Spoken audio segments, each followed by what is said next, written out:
discovered them the day that I went into labor. The hospital put me in contact with them, and Patty and I met that day as I was in labor. The first day that I met Miss Patty, her first question to myself and my mother was, would you like open adoption or closed adoption? My mother and I kind of looked at each other like we 10 heads, like, well, wait, what's open adoption? And that's why I advocate so strongly for it, because you hear the word adoption and people only seem to know what adoption was 30 years ago, 40 years ago. I was by no means in a place where I was ready to take care of a child. Hardly could take care of myself at that time.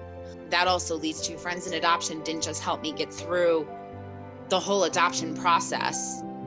They helped me work through many, many years of past hurt, pain, and trauma. I left the hospital that next day, not having met her.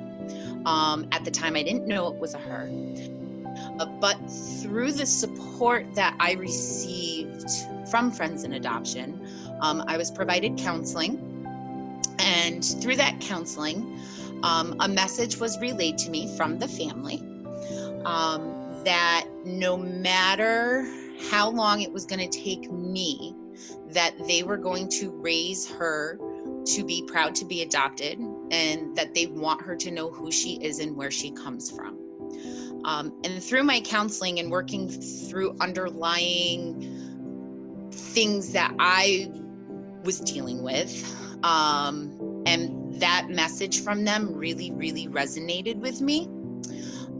So we finally met. Patty and Lori, my counselor, arranged it about 2.5 months after she was born. And it's almost like there was an invisible tether there, like we had known each other our whole lives. It was meant to be. And even though in my eyes, I wanted everything closed and I didn't want to know everything happens for a reason.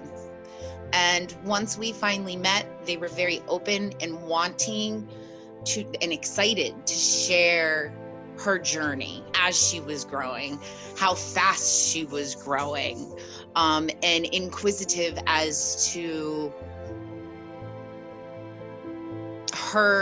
my family history and the genes and just different things of that nature. And it was like we were friends that hadn't spoken in a few years, and we just picked up right where we left off. And from there is where our relationship and our open adoption kind of snowballed. We're one big family. She spends a lot of time with my sister and my nieces. She's come and spent time up at our summer house, spent the weekends with us. We go to soccer and sporting events of hers. Through open adoption, she is never gonna have that feeling of something's missing. I don't feel whole.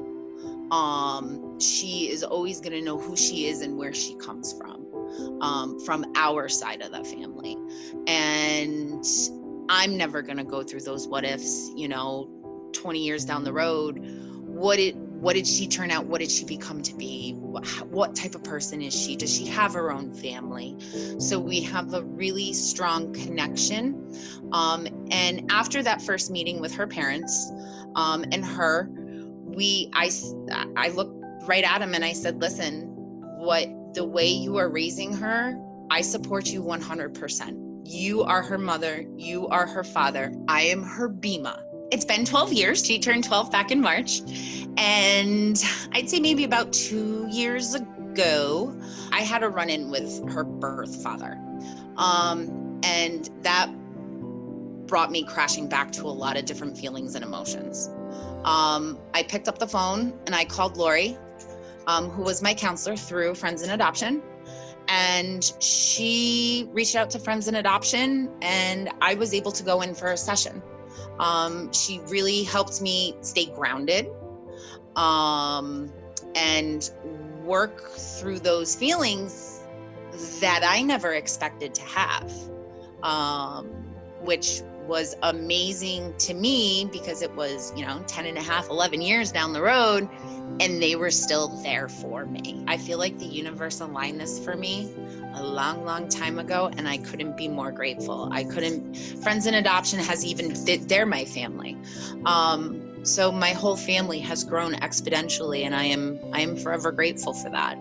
And I'm grateful for the support that FIA provided me, because I learned a lot about myself. I grew as a person. And like I said, I couldn't be more grateful for it.